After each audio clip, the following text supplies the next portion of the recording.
시편 122편 6절에서 7절 말씀입니다. 예루살렘을 위하여 평안을 구하라. 예루살렘을 사랑하는 자는 형통하리로다. 내 성 안에는 평안이 있고 내 궁중에는 형통함이 있을지어다.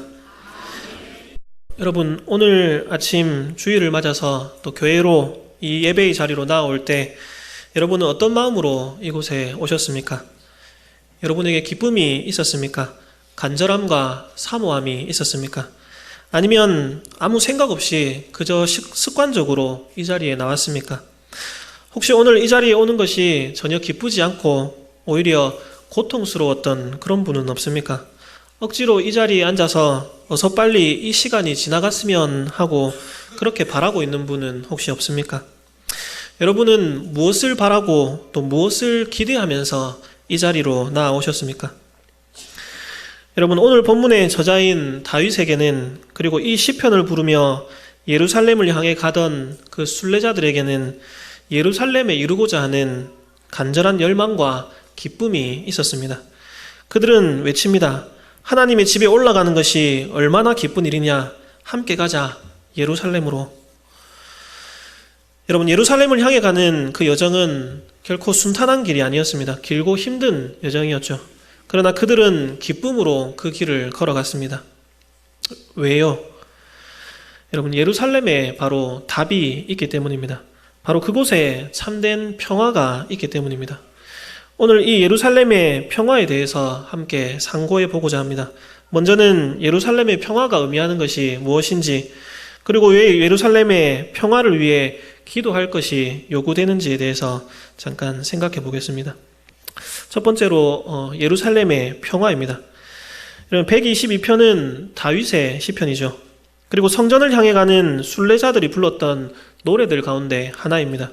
성경에 보면은 시편 120편부터 134편에 성전에 올라가는 노래라고 그렇게 표제가 붙어 있습니다.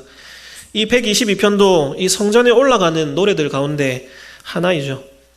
출애굽기에 보면 하나님께서는 이스라엘의 모든 남자들이 1년에 3차례 절기 때마다, 그러니까 6월절, 77절, 초막절이죠. 이 3차례 절기 때마다 하나님 앞에 나와서 보이도록 그렇게 명령을 하셨습니다. 다윗이 왕이 되었을 때에 그는 하나님의 언약궤를 예루살렘으로 옮겨왔고, 또 그의 아들인 솔로몬의 시대에 이곳에 하나님의 성전이 건축되었습니다. 그러므로 그때부터 이스라엘의 모든 지파의 남자들은 이 3차례의 절기 때마다 예루살렘으로 가야 했습니다. 이 규례를 따라 순례자들은 예루살렘을 향해 올라가면서 예루살렘의 평화에 대해 노래를 했습니다. 그렇다면 그들이 노래한 이 예루살렘의 평화는 무엇을 의미하는 것일까요? 예루살렘은 지형적으로 골짜기로 둘러싸인 높은 지형에 위치한 일종의 천혜의 요새였습니다. 다윗이 왕이 되었을 때 그는 예루살렘을 정복해서 이곳을 수도로 삼았고 이 성을 더욱 강력한 요새로 만들었죠. 이처럼 강하고 견고한 성 안에 있다면 그 안에 있는 사람들은 평화와 안식을 누릴 수가 있을 것입니다. 그렇지만 오늘 이 시편이 노래하는 평안은 여러분, 예루살렘 성이 가진 그 높은 벽과 단단한 문 때문이 아니었습니다. 여러분, 예루살렘에 무엇이 있습니까? 순례자들은 무엇 때문에 예루살렘을 향하여 올라가는 것입니까? 바로 거기에 하나님의 성전이 있고 하나님의 보좌인 언약궤가 있기 때문입니다. 바로 거기에 하나님이 계시기 때문이죠. 여러분, 지금 이 시편에서 노래하는 예루살렘의 평화는 바로 여기에 기인하는 것입니다. 여러분, 평화가 무엇입니까? 경제적으로 궁핍한 자들이 부자가 되면 그것이 평화입니까? 아프고 병든 자들이 건강하게 되면 그것이 평화입니까? 여러분, 이 성경에서 이 평화라는 단어는 히브리어로는 샬롬입니다. 그리고 이것은 궁극적으로 하나님과 죄인들 사이에 깨어진 관계가 회복되는 것을 의미합니다. 여러분, 우리의 삶에는 여러 가지 문제들이 있습니다. 육신의 질병, 경제적인 궁핍함, 사람들 사이의 관계의 문제들, 예상치 못했던 여러 가지 사건, 사고들이 닥쳐오기도 합니다. 그러나 사실 이 모든 것들은 하나님께서 처음 세상을 창조하시고 사람을 창조하셨을 때의 모습이 아닙니다. 이 세상에서 우리가 당하는 모든 비참함, 질병과 다툼, 자연재해, 슬픔과 고통, 여러분 이 모든 문제들의 뿌리에는 죄가 있습니다. 처음에 사람은 에덴 동산에서 하나님과 함께 있었죠. 그리고 그때에는 이런 문제들이 없었습니다. 그곳에서 사람은 하나님 안에서 온전한 기쁨과 평안을 누렸습니다. 그러나 죄를 범하고 타락한 사람은 그곳에서 추방되었습니다. 하나님과 사람 사이에 그 관계가 깨어지고 단절된 것입니다. 이제 사람은 부끄러움을 느끼며 자신을 하나님 앞에서 숨겨야 했고 거짓과 핑계로 자신들의 죄를 가리기에 급급하게 되었습니다. 고통 가운데 힘겹게 투쟁하며 살아가게 되었고 남을 미워하고 시기하며 살인하는 자들이 되었습니다. 죄와 타락은 하나님과 사람의 관계를 끊어버렸으며 바로 그로부터 이 세상의 모든 슬픔과 고통과 시기와 분쟁, 그 모든 비참함의 문제들이 나온 것입니다. 여러분, 하나님과의 깨어진 관계가 이 모든 문제들의 근원입니다. 그렇다면 반대로 이 모든 문제들의 해결책은 어디에 있겠습니까? 구원의 길은 어디에 있겠습니까? 바로 하나님과의 관계가 다시금 회복되는 데에 있습니다. 다시 하나님과 함께 하나님 안에 거하는 것, 이것이 구원이고 생명입니다. 여러분, 그리고 이것을 위해 구약시대에 하나님께서 세워주신 것이 무엇이냐 하면 바로 성막이고 성전인 것이죠. 출애굽기 29장 43절에 보면 내가 거기서 이스라엘 자손을 만나리니 내 영광으로 말미암아 회막이 거룩하게 될지라, 이렇게 말합니다. 레위기 26장 11절에 12절에도 보면 내가 내 성막을 너희 중에 세우리니 내 마음이 너희를 싫어하지 아니할 것이며 나는 너희 중에 행하여 너희의 하나님이 되고 너희는 내 백성이 될 것이니라. 그런데 여러분, 어떻게 이것이 가능하게 됩니까? 어떻게 이 성막, 성전에서 하나님과 사람 사이에 깨어진 그 관계가 다시금 회복될 수가 있는 것입니까? 이 성막에서 무슨 일이 일어나는 것입니까? 여러분, 이 성막에서는 바로 죄인들을 깨끗게 하는 속죄의 제사가 드려집니다. 하나님과 죄인들 사이를 중재하는 제사장의 섬김이 있습니다. 여러분, 이 모든 것들은 하나님과 사람 사이에 완전한 중보자가 되실 예수 그리스도의 희생 제사를 예표하는 것들입니다. 곧 이 성막에서는 그리스도를 통한 구원의 복음, 평화의 복음이 선포되는 것입니다. 여러분, 이것이 예루살렘에서 일어나는 일입니다.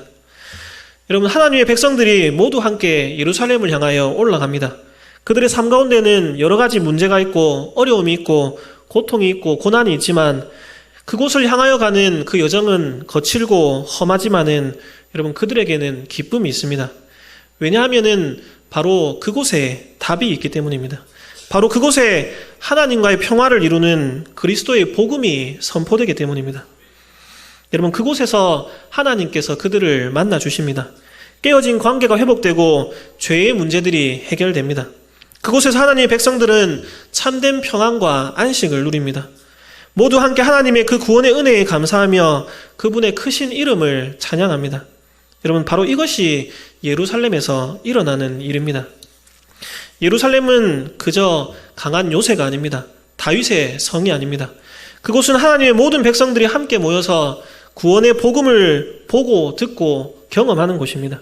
그러므로 하나님 안에서 참된 평화를 누리고 한 목소리로 하나님을 찬양하는 곳입니다. 사랑하는 성도 여러분, 구약의 이 예루살렘은 바로 오늘날 신약시대의 교회입니다. 하나님의 백성들이 험난한 6일간의 이 세상에서의 순례길을 지나 이 자리에 함께 모입니다. 이곳에서 모두가 함께 그리스도를 통한 구원의 복음, 평화의 복음을 보고 듣고 경험하며 하나님 안에서 참된 평안을 누립니다.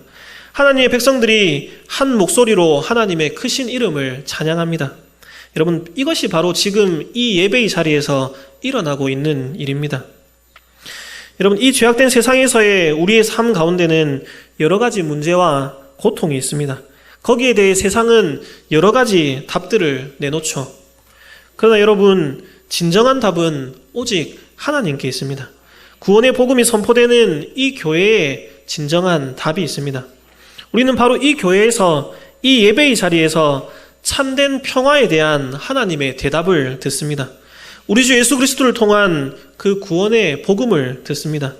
이것이 우리에게 참된 힘과 소망을 주며, 그러므로 우리는 또한 새 예루살렘을 향해 가는 우리 인생의 순례길을 기뻐함으로 또한 끝까지 걸어갈 수가 있는 것입니다.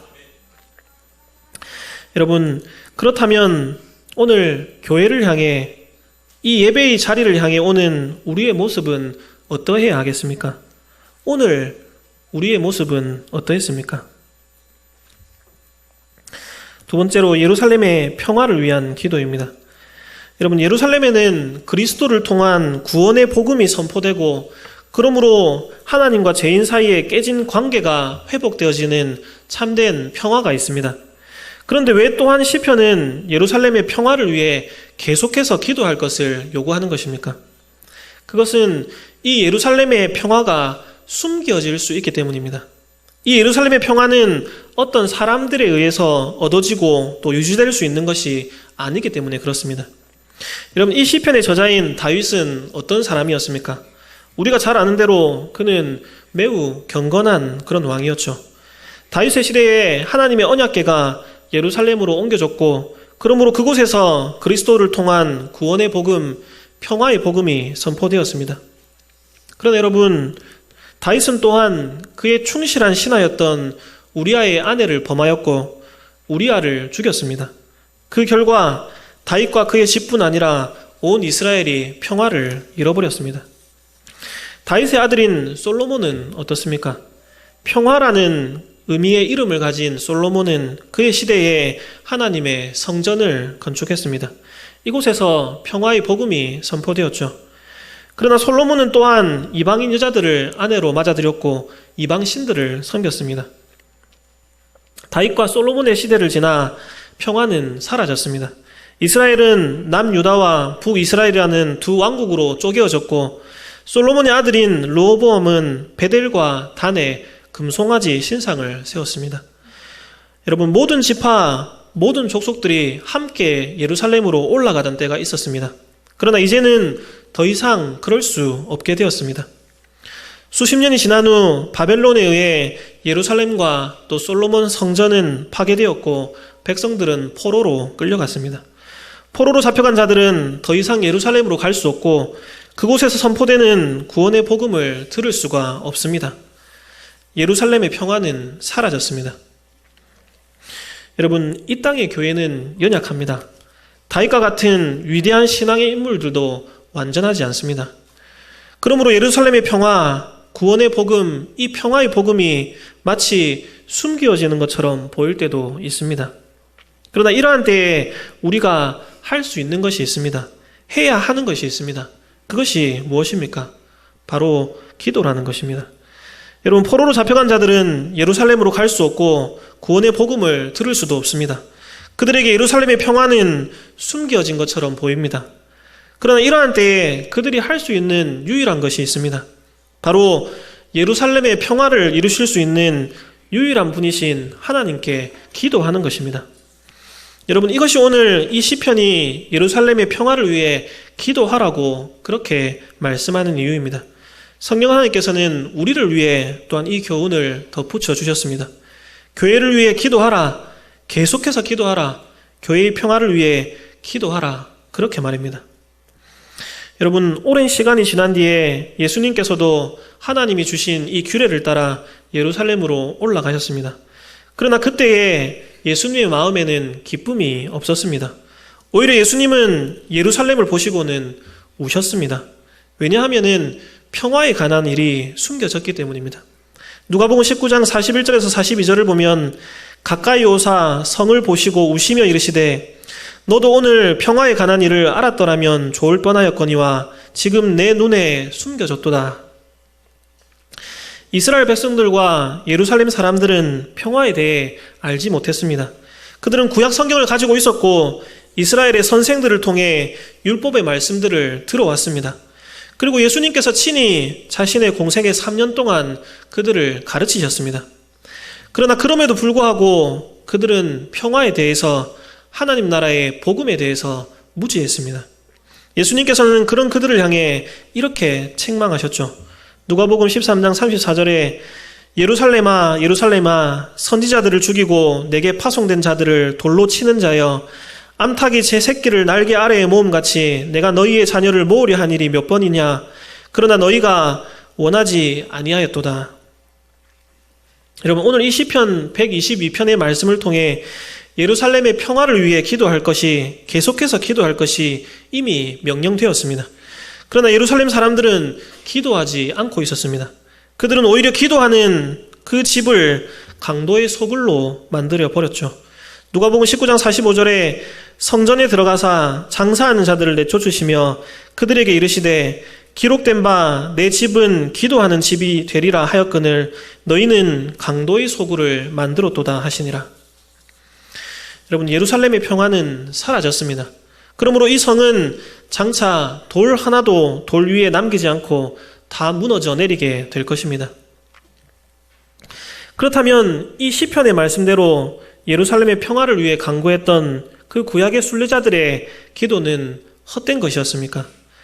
신약시대에 예루살렘의 속량을 기다리며 기도했던 남아있는 신실한 백성들의 기도는 헛된 것이었습니까? 예수님은 어떻습니까? 예수님은 이 시편의 말씀대로 예루살렘의 평화를 위해 기도하셨을까요? 물론입니다. 요한복음 17장을 보면 이 기도를 보통 자기 백성들을 위한 예수님의 대제사장적 기도라고 그렇게 부르는데, 이 기도를 한마디로 요약하면은 하나님과 그의 백성들 사이에 참된 평화를 위한 간구라고 부를 수가 있을 것입니다. 그렇다면 예수님의 이 기도는 헛된 것이었습니까? 여러분, 예수님은 결국 체포되시고 고난당하시고 십자가에 못 박혀 죽임 당하셨습니다. 여기 어디에 평화가 있습니까? 그러나 여러분, 바로 이것이야말로 예루살렘의 평화를 위한 그 예수님의 기도에 대한 하나님의 응답이었습니다. 예수님은 하나님의 어린 양으로서 예루살렘의 평화를 위한 완전한 희생 제물이 되신 것입니다. 예수님은 십자가 위에서 성막과 성전에서 행해지던 그 모든 구약의 율법을 성취하셨습니다. 그러므로 예수님은 하나님의 진노 아래 있던 잃어버린 죄인들에게 참된 평화, 샬롬을 주셨습니다. 여러분, 그리고 그 결과 우리는 예루살렘과 또 온 유대와 사마리아와 땅끝에 이르기까지 하나님의 이름을 찬양하는 거룩한 무리들, 거룩한 교회들의 출현을 보게 됩니다. 로마에서, 고린도에서, 에베소에서, 한국에서, 이 부산에서 여러분, 예수 그리스도의 구원의 복음, 그 평화의 복음을 통해 태어난 거룩한 무리들, 거룩한 교회가 있어 왔고 지금도 있고 또 앞으로도 계속해서 있을 것입니다. 여러분, 여기 있는 우리는 바로 예루살렘의 평화를 위한 예수님의 그 기도의 성취로서 지금 이 자리에 있는 것입니다. 성경은 우리가 지금 이미 새 예루살렘에 속해 있다고 말합니다. 히브리서 12장 22절에서 24절을 보면 그러나 너희가 이룬 곳은 시온산과 살아계신 하나님의 도성인 하늘의 예루살렘과 천만 천사와 하늘에 기록된 장자들의 모임과 교회와 만민의 심판자이신 하나님과 및 온전하게 된 의인의 영들과 새 언약의 중보자이신 예수와 및 아벨의 피보다 더 나은 것을 말하는 뿌림핀이라, 그렇게 얘기합니다. 우리는 이미 새 예루살렘에 도착해 있다는 겁니다. 이미 우리의 목적지에 도달했다는 것입니다. 여러분, 우리는 지금 이 자리에서 단지 이 건물 안에 있는 것이 아니라 성령 하나님을 통해 모든 시대의 하나님의 백성들과 함께 있는 것입니다. 성령을 통해 하늘에 계신 하나님과 지금 함께 있는 것입니다. 이것이 지금 우리의 실제입니다. 사랑하는 성도 여러분, 예루살렘의 평화를 위한 기도는 결코 땅에 떨어지지 않고 온전히 응답되었습니다. 예루살렘의 평화를 위한 그 기도의 결과 우리가 지금 여기에 있습니다. 물론 이것은 아직 완성은 아닙니다. 그래서 우리는 예루살렘의 평화를 위하여, 주의 몸된 이 교회를 위하여 계속해서 기도해야 합니다. 이 교회에서 예수 그리스도의 그 구원의 복음, 평화의 복음이 숨겨지지 않도록 이 강단에서 끊임없이 구원의 복음, 그 평화의 복음이 선포되도록 기도해야 합니다. 어떤 사람이나 다른 무엇이 아니라 오직 교회의 머리 대신 우리 주 예수 그리스도께서 완전한 교회의 평화를 마침내 이루실 것이라는 그 확신을 가지고 계속해서 기도해야 하는 것입니다. 그것이 오늘 이 말씀을 통해 하나님께서 우리에게 명령하고 있는 것입니다. 그렇다면 여러분, 우리는 어떻습니까? 우리는 예루살렘의 평화를 위하여, 주의 몸된 이 교회를 위하여 계속해서 기도하고 있습니까? 말씀을 맺겠습니다. 사랑하는 성도 여러분, 여러분은 오늘 어떤 마음으로 이 교회로 또 이 예배의 자리로 나아오셨습니까? 여러분은 이곳에 있는 것이 행복하십니까? 정말로 그러하시기를 바랍니다. 우리는 이미 기뻐해야 할 이유를 가지고 있습니다. 우리는 그리스도의 복음이 선포되는 이 교회에 속하여서 지금 이 자리에서 하나님과의 평화를 누리고 있기 때문입니다. 교회의 여러 가지 연약함들이 보이십니까? 이곳에 속한 우리 자신들의 부족함과 연약함으로 실망과 상처를 받고 있습니까? 여러분, 교회를 위해 계속해서 기도하시기를 바랍니다. 우리는 이미 기도해야 할 이유를 가지고 있습니다. 예루살렘의 평화를 위한 그 기도의 결과 우리가 지금 이 자리에 있기 때문입니다. 그러므로 우리가 교회를 위해 평화를 간구하는 그 기도도 결코 땅에 떨어지지 않을 것을 확신할 수 있기 때문입니다. 사랑하는 성도 여러분, 바로 여기에 답이 있습니다. 이곳에서 선포되는 우리 주 예수 그리스도를 통한 그 구원의 복음이 바로 답입니다. 기쁨으로 이 자리로 나와서 하나님이 주시는 그 답을 얻고 그러므로 참된 평화를 누리는 그런 복된 성도님들이 다 되시기를 주님의 이름으로 소망합니다.